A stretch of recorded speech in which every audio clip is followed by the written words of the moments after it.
네, 오신 분들 환영합니다. Welcome you all to the session on appropriate technology. I didn't expect this much of attention from anybody, but looks like this conference is on coexistence, and I think it's a wonderful opportunity to share the idea on technology for extreme affordability.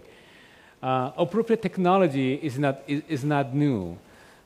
It is rather an old concept, appeared half a century ago and quickly faded out in our history.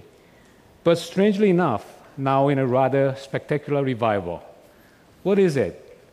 Some say it is the technology for the poor, technology for the other 90% on earth who doesn't have any purchasing power in the global market. Some say it brings wonderful things to life: food for the hungry, water for the thirsty, light to the darkness, cure for the illnesses. Yes, but aren't those wonderful things just what technology is supposed to bring in the first place?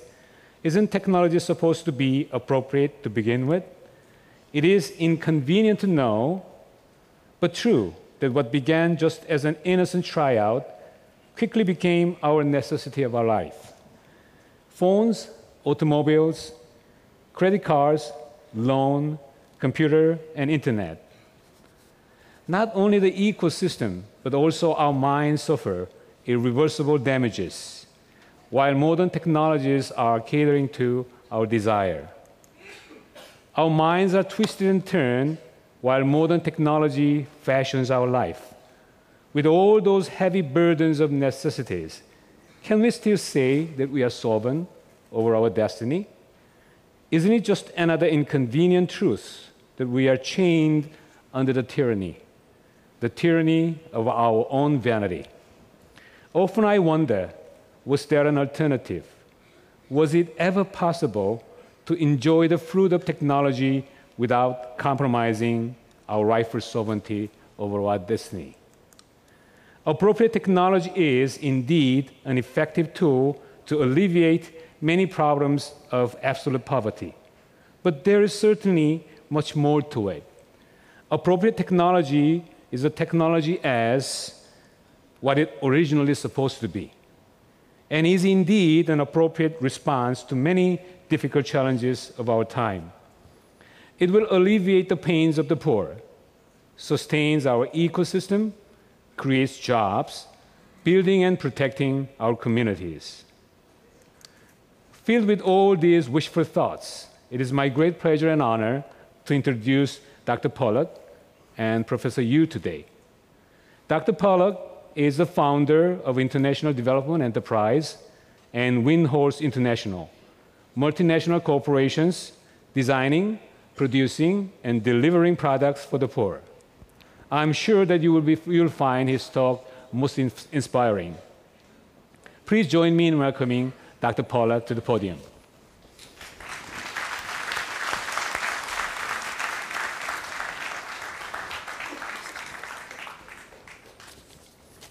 Thank you very much. It's a great pleasure to be here today. I was stimulated and challenged by Steve Ballmer's keynote talk this morning, especially the description of the new Windows 8 and all its bells and whistles. But I had one problem with it. What Steve talked about has no relevance at all to the 2.6 billion customers in the world who live on less than $2 a day. And I believe it's those customers and their tastes and preferences that will determine the success or failure of companies like Microsoft within the next 25 years. I'm going to talk to you today about three things: business for the other 90%, secondly, the role that simplicity and appropriate technology can play in business for the other 90%, and third, I'm going to say a little bit about what I see as the future for the digital revolution. Let me start by pointing out that Microsoft and most of the other businesses in the world spend all their energy delivering products and services exclusively to the richest 10% of the world's customers. We need a revolution in business to reach the other 90%. And the reason for that revolution is not because it's morally right to serve poor people as customers, but because there are massive new profitable markets awaiting any bold company that is willing to take the risk to design ruthlessly affordable products and services to reach the other 90%. And in my view, the most important subsector of the other 90% are the 2.6 billion customers, about 40% of all the customers in the world, who live on less than $2 a day.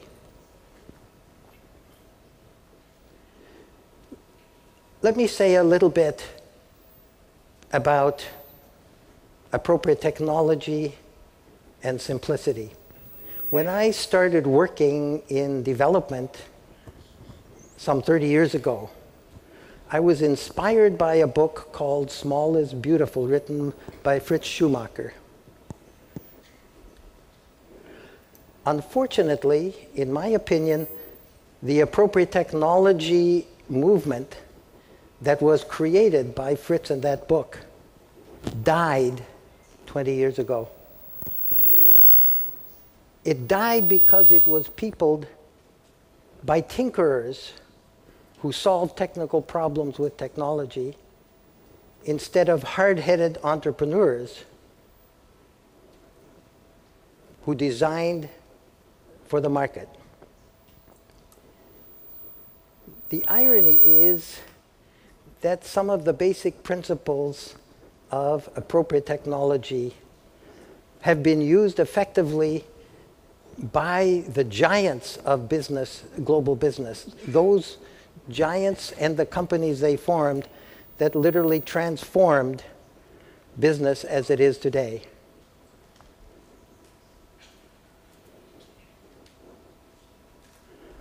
Before I talk about that process, I want to say a little bit about what the other 90% consists of. And I'd like to begin by asking you, the audience, a question. How many of you earn more than $5,000 a year in income? Could you raise your hands? Only one? Don't be bashful. Could you raise your hands if you earn more than $5,000 a year, or is that not a culturally sensitive thing to say? Are people willing to raise their hands if they earn less than $5,000 a year? Is there anyone here who earns less? So you're a little shy. Perhaps it's not culturally appropriate to ask that question. But let me point out that there are some 5.6 billion people in the world who earn less than $5,000 a year. $5,000 a year is about $14 or $15 a day. There are 2.6 billion people in the world who earn less than $2 a day. 80% of all the people in the world earn less than $10 a day. That is a massive market opportunity that current conventional big businesses miss. Although some businesses are paying very much attention, and they are the cutting-edge businesses. Cummins, as an example, earns the majority of its profits and growth in countries like China and India, which they took the risk to get involved in 25 years ago. Unilever, about more than 40% of Unilever's sales come from emerging markets. Procter & Gamble, which has 20 brands that sell $1 billion a year, is trying hard to catch up with Unilever in terms of getting more customers at the bottom of the pyramid. And in the digital field, mobile phones are already providing a variety of vital financial services to customers who live on less than $2 a day, and vital information for $1-a-day, 1-acre farmers about where the best places are for them to sell their crops. So there is a huge unmet opportunity. Now let me go back to simplicity and appropriate technology. Although I believe the appropriate technology movement died, all of the things that I consider to be major breakthroughs in business have at least two things in common. They are radical innovations in affordability and in miniaturization. So let me give you a couple of examples. At a time when the car industry really was selling cars for rich playboys in the United States, here's the Cadillac LaSalle, the 1927. It cost about $2,700 and weighed 3,770 pounds. And the Ford Model T, which was introduced by Henry Ford in 1927, cost $360 and weighed less than half of the competition. And of course, Ford's dream was to develop a car that could be attractive to the working class. But what happened next, and this is a trend that I've seen in transformative businesses, they inevitably go upmarket. So here are the cars that the successors of Ford's invention in Detroit, Chrysler, Ford, and General Motors. General Motors was the biggest car company in the world some years ago. And the car that you see on the left is the kind of large, aspirational model with high margins that General Motors and Ford and the others made big profits on. But 3 years ago, Ford, Chrysler, and General Motors were almost brought to their knees by competition from Japanese and German cars, which were smaller, cheaper, and more fuel efficient. And what the Japanese cars did to bring Detroit to its knees are now being accomplished by Korean cars to the Japanese car makers. Again, competing on price. So this is a trend. When computers filled a whole room in a college and cost $50,000 to $1 million, Jobs and Wozniak created the Apple II computer, which sold for about $1,300 and weighed 34 pounds and was small enough to sit on a desk. Again, miniaturization and affordability. So what happened to Apple, the personal computer that Apple developed? Well, IBM entered the market and through mass manufacture and other things, created a product that was not as cool, not as user-friendly, but more affordable and mass available, was available in large quantities. And basically, Ford and an army of PC clones took over that market.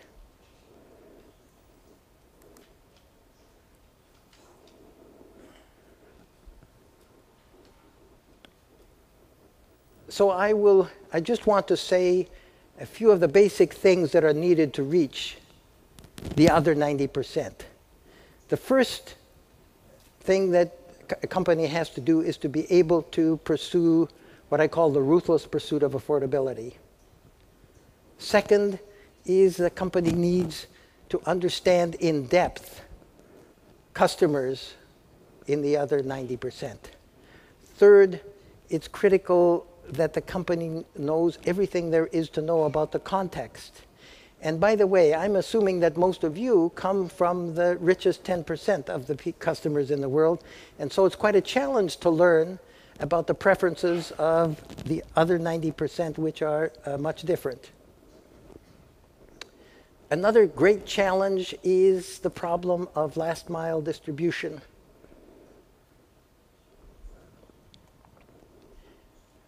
A final challenge is how to reach scale. I think these markets can be very successful and very profitable, but what I'm doing now is creating new companies that are capable of reaching 100 million customers, each one of them, and generating $10 billion in sales. So how does all this apply to the digital revolution? Well, let's look at some of the companies now that are leaders.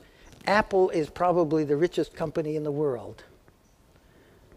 But it basically makes cool toys for the ultra-rich, probably the top 5% of the world's customers. Microsoft's product line is focused also on the richest 10%, although they've had to now deal with the challenge of Chinese knockoffs of Windows sold on eBay. Those are the kinds of trends that are going on. As I said before, mobile phones are already in the market reaching poor people. You have one laptop per child, but that basically provides computers. It's a charity model, and it supplies computers to middle-class children when there are close to 1 billion people in the world who don't know how to read and write.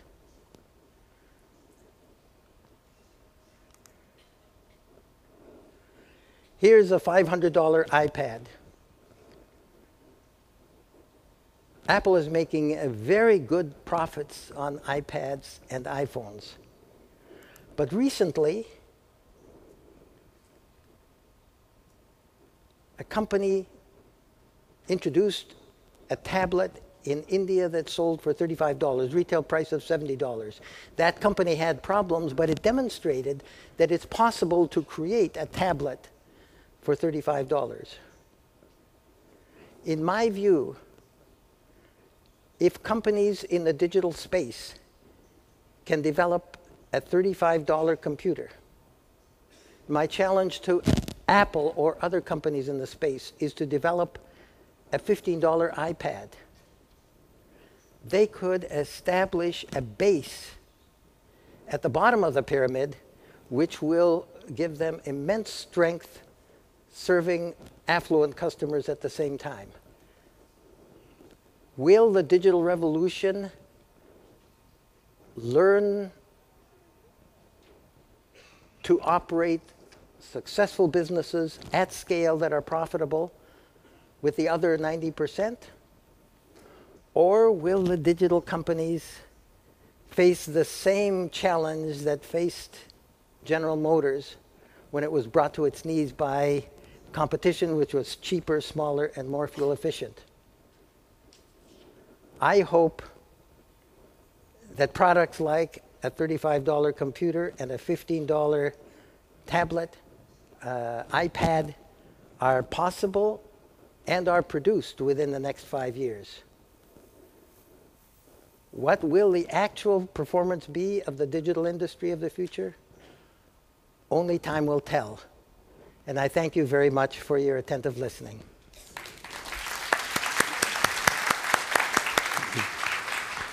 Thank you, Dr. Polak. I didn't know.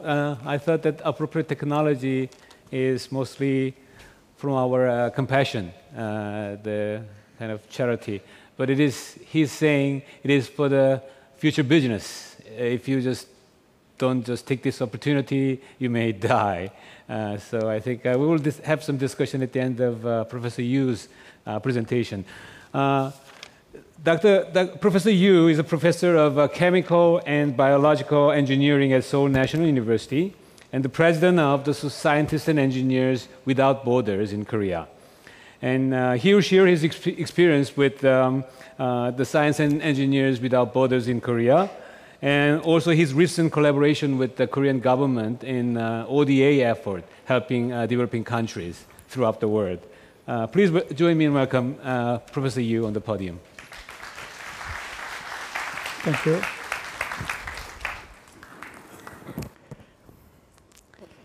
예, 안녕하십니까. 오늘은 제가 지난 몇 년간 이 적정 기술 또는 적정 과학 기술이라고 하는 거하고 관련된 제 경험 얘기를 해드리겠습니다.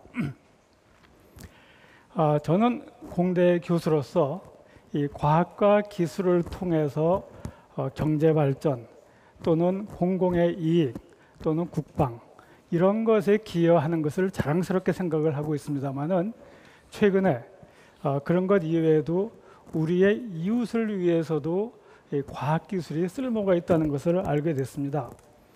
여기서 특별히 이웃이라고 하는 것을 좀 저개발 국가의 이웃이라고 한정해서 말씀을 드리겠습니다. 제가 몇 년 전에 어느 가난한 나라 시골을 갔는데 사람들이 피부병에 걸려 있더군요. 그러니까 한국에서 간 봉사대원이 피부 연고를 발라주고 그러니까 피부병이 나았다고 좋아하고 있었는데 제가 왜 피부병에 걸렸냐고 그러니까 물이 이렇게 더러워서 피부병에 걸렸다고 그러더군요. 그래서 물이 이렇게 왜 더럽냐고 그러니까 사람이나 가축이나 물에다가 다 실내를 하기 때문에 그 물을 먹고 사용해야 되니 피부병에 걸릴 수밖에 없다고 하는 얘기를 들었습니다. 그럴 때 저는 이런 생각을 했습니다. 우리가 계속 피부약을 발라줄 것인가 아니면 물을 깨끗하게 해줄 것인가. 여러분 대답은 뭐 그래서 제가 귀국해가지고 이런 얘기를 제 친구들하고 하다 보니까 이런 일들을 조용히 하시는 분들이 꽤 있더군요. 그래서 같이 힘을 합하는 게 어떻겠느냐 해가지고서 만든 것이 오늘의 사단법인 국경 없는 과학기술자회가 되겠습니다. 이거 이제 창립 3년밖에 안 됐습니다. 그리고 작년에 한 일들인데요. 작년에 몇 가지를 하면서 여러 가지를 느낀 것이 있어서 오늘 말씀을 드리는데 시간 관계상 물에 대한 이야기부터 시작을 하겠습니다. 이거는 에티오피아에 가면 이렇게 어린 아이들이 물을 길러 물통을 들고 다니는 걸 보는데요. 너무 힘들겠죠. 시간도 걸리고. 그래서 어떤 좋은 분이 이렇게 큐드럼이라고 하는 것을 만들어 가지고 물을 좀 쉽게 길러가게 했는데 이거 산에서는 못 씁니다. 그러니까 큐드럼을 만든 것이 아주 좋은 것은 분명하지만 모든 데 다 쓸 수 있는 것은 아니지 않겠는가. 그래서 또 어떤 분이 플레이 펌프라고 하는 걸 만들었습니다. 그래서 이 펌프를 같이 어린애들이 놀면서 돌리면 지하에 있는 물이 올라오는 거죠. 세계적으로 굉장히 유명한 펌프인데 실제로 보면은 어린애들 한 서너 명에서는 안 돌아갑니다. 그러니까 사용에 제약이 있습니다. 그래서 한국 분들이 어디 다니면서 우물을 파주고 있는데 그 우물을 파다가 잘못 파면 그 안에 중금속 비소가 있어서 먹지를 못한다고 그럽니다. 그러다 보니까 어디 시골을 가니까 이런 장면을 봤는데 이게 뭐냐면 빗물을 받아 먹는다고 그러더군요. 그래서 이렇게 받아 먹는 거는 좀 안 된 것 같아서 서울대학의 한무영 교수라는 분이 외국에 다니면서 빗물을 받아주는 그런 일을 하고 있는데 하나 빠졌다. 어쨌든요. 뭐 좀 잘못됐군요. 어쨌든 빗물을 받는 일을 하다 보니까 처음에는 빗물 받는 장치를 만들어주고 기분 좋게 사진 찍고 왔는데 그 다음에 가니까 그게 잘 안 돌아가고요. 기술적으로 부족해서. 그 다음에는 동네 사람들이 돈을 좀 내게 하니까 잘 되고 지금은 그 지역 단위의 빗물 받는 장치를 만들어서 거기서 수입이 생기게끔 했더니 괜찮다고 지금 그런 얘기를 하고 있습니다. 이거는 우리가 여행할 때 물 소독해서 먹어야 되는데 간단하게 솔라셀을 가지고 소독할 수 있는 장치인데요. 아직 제품으로는 안 나왔습니다. 결국 사용을 하려면 어떤 제품이 되어야 되는데 지금 그런 것이 필요한 단계에 와 있습니다. 그래서 저희가 이 물에 대해서 배우는 것은 물을 귀하게 여기는 그런 마인드를 갖는 교육이 필요하구나. 또는 물을 더 깨끗하게 하는 기술에 대한 연구 개발도 필요하구나. 그리고 더 중요한 것은 서스테이너블하게 자기가 돈을 내고 거기서 어느 정도 수익이 창출돼야지 이것이 지속 가능한 것이 아닌가 하는 이런 레슨을 배웠습니다. 이런 물이나 에너지, 주택 이런 것들은 유엔이 이야기하는 우리 인류가 꼭 해결해야 될 난제의 하나라고 생각을 하고 있습니다. 얼마 전에 필리핀에 가서 촌장을 만났는데요. 열심히 일을 하고 싶은데 무엇을 하면 좋겠냐고 물어보더군요. 그래서 얘기하는 것이 필리핀의 국화꽃인 쌈바기따라고 하는 것을 동네에서 많이 키우는데 너무 값이 싸답니다. 그래서 어떻게 부가가치를 올리겠느냐. 이거 좀 연구 개발을 해야 되는 그런 이슈입니다. 또 그 지역의 지도자가 한국에 와서 석 달간 닭 키우고 돼지 키우는 걸 배워갔는데 막상 우리가 가서 보니까 잘 못하더라고요. 그러니까 3개월 교육은 충분치 않고 누군가는 끊임없이 옆에서 도와줘야 된다. 이런 걸 저희가 배웠습니다. 또 이것은 지금 망고를 말려서 제품으로 파는 그런 장치인데요. 이런 것도 만들려면 돈이 들어가는 거죠. 그래서 이런 거 외에도 우리가 연구를 해야 되는 이슈는 굉장히 많습니다. 어떤 이런 것들이 잘 되기 위해서는 우선 의지가 제일 중요하다 이런 생각이 들고, 그 다음에 연구 개발해야 되고, 그 다음에는 한국 사람만 가서 도와주면 안 되고 현지의 사람들도 도와줘야 되는 것이다. 그리고 초기에는 재정적인 지원이 필요하다는 것을 저희가 절실히 느끼고 있습니다. 그래서 지금까지의 우리가 외국을 도와주는 방식은 맨 쪽에 있는 그 파란 글씨로 쓴 한국의 어떤 NGO, 좋은 단체가 현지의 NGO하고 협력을 해서 현지의 지역을 개발하는 일이었는데, 그것만 가지고는 좀 부족하고 한국에서도 과학기술자가 현지의 과학기술자하고 같이 이렇게 힘을 합할 때 지역사회가 제대로 개발되는 것이 아닌가, 그런 생각을 하고 있습니다. 그래서 이런 NGO라고 하는 것이 전 세계에 많습니다. 어떻게 보면 우리 폴락 박사님도 그런 NGO의 한 분이라고 생각도 들고요. 또 전 세계적으로는 이런 일에 앞장서고 있는 엔지니어들도 굉장히 많습니다. 그리고 대학에서도 이런 일에 많은 관심을 가지고 있고요. 여기 지금 보여드리는 것은 필리핀 마닐라에 있는 제일 좋은 사립대학이라고 하는 라살 대학의 모든 교수들이 필리핀의 그 가난한 시골을 어떻게 발전시킬 것인가, 이런 데 아주 열심히들 노력을 하고 있습니다. 그리고 우리가 아는 것이 일본에서도 코페르닉이라고 하는 일종의 사회적 기업이 가난한 나라뿐만 아니라 지진 이런 식의 사회적인 필요가 있는 긴급 재난 지역에 가서 이런 제품들을 나눠주고 팔고 그런 일을 하고 있고요. 우리나라에서도 최근에 이런 일에 참여하는 회사가 생기기 시작을 했습니다. 근데 제가 말씀드리고 싶은 것은 전 세계에 NGO도 많고 회사도 많고 대학도 많고 많이 있는데, 제가 가만히 보니까 이러한 것들이 각각 움직이고 있다는 그런 생각을 했습니다. 그래서 어떻게 하면 이런 관련되는 NGO, 대학, 개인 이런 분들이 같이 네트워킹을 해서 지식을 같이 공유하고 지혜를 나누고 그리고 협력하면 좋지 않을까, 그런 생각을 하고 있고, 앞으로 이것이 이 적정 기술과 관련해서 우리가 꼭 해야 되는 일이라고 생각을 하고 있습니다. 물론 이런 것은 학생들을 가르치는 데도 굉장히 좋은 일이라고 생각을 합니다. 미국의 MIT, 스탠포드 대학에서 학생들에게 이런 것을 정규 수업의 일부로서 가르치고 있고요. 인디아 등등에서 이런 프로그램을 갖고 있는 대학이 많이 있습니다. 우리나라도 최근에 대학생들이 대학에서 이런 것에 관심을 갖고요. 어떻게 생각하면 우리가 1970년대에 시골에 가서 봉사하던 것이 이제는 우리가 조금 발전을 해가지고 외국에 가서 봉사하는 그런 패턴으로 바뀌지 않나, 그런 생각을 하고 있습니다. 그래서 여기 나와 있는 것은 우리 공과대학의 교수와 학생팀이 네팔에 가서 솔라 패널을 가지고 불을 밝혀주는 그런 것이 기사에 난 그런 이야기가 되겠습니다. 그래서 학생들이 이렇게 관심을 갖는다고 하는 것이 어떻게 보면 우리가 글로벌한 이슈에 대해서 관심을 갖는 거죠. 그 다음에 이것은 자기 전공 하나만 가지고 되는 것이 아니라 여러 전공을 가진 학생과 교수들이 같이 협력을 해야 되는 것이고, 그리고 이런 걸 통해서 따뜻한 마음을 갖게 되는 것이라고 하면 이것이 진짜 멋있는 21세기형 교육이 아닐까, 그런 생각이 들어서 앞으로 이 교육에 관심 있는 분들 또는 이웃을 돕고 싶은 분들이 이런 것에 좀 많이 관심을 가지면 어떨까 그런 생각을 했습니다.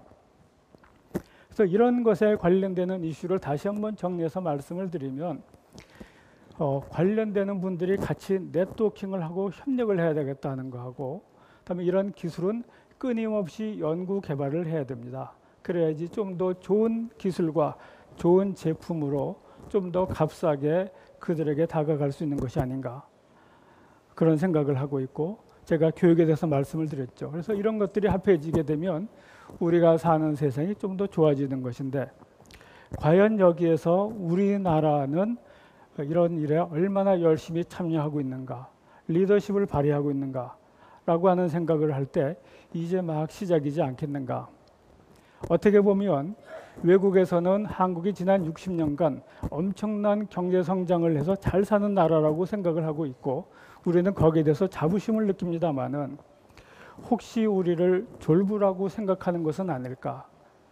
우리가 문화적으로 더 성숙하고, 그리고 이웃을 아끼는 마음이 우리 외국에 있는 여러 사람들에게 전해져야지만이 한국이 졸부의 이미지를 벗고 진짜 외국에서 같은 이웃, 친한 친구의 나라라고 하는 이미지로 설 수 있는 것이 아닌가.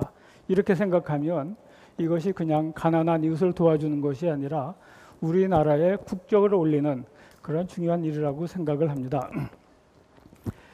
그런 의미에서 저희 국경 없는 과학기술자회는, 저희는 그래서 과학자와 엔지니어와 농업을 하시는 분과 교육을 하시는 분, 의료를 하시는 분들이 같이 모여 있습니다. 저희 모임이 한국의 여러 NGO라든가 또는 대학 기관들, 그리고 외국의 NGO 기관, 대학들과 힘을 합해서 앞으로 많은 노력을 경주하고자 합니다. 이건 제가 지난 2월에 에티오피아에 갔을 때 그 시골에 있는 아이들하고 같이 찍은 사진인데요. 여러분 보시다시피 얼마나 아이들이 밝습니까? 그래서 전 세계 어디 있든지 간에 우리도 행복하고 그곳의 아이들도 행복한 그러한 미래가 빨리 오기를 바랍니다. 그러면서 우리가 이렇게 조그만 노력이 모여서 하나의 아름다운 그리고 완전한 지구촌을 이루는 것, 어떻게 보면 이것이 우리의 꿈이고 저의 꿈이고 여러분들의 꿈이고, 이런 것을 이루는 과정에서 오늘의 특별히 주제는 적정 과학기술이라고 하는 것이 여기에 중요한 매개체가 될 수가 있고, 그리고 이것이 한국이 지난 60년간 발전해온 과학기술을 이렇게 사용을 한다고 하면 얼마나 멋있을까, 이런 바람을 여러분께 말씀드리면서 제 얘기를 마치겠습니다. 감사합니다.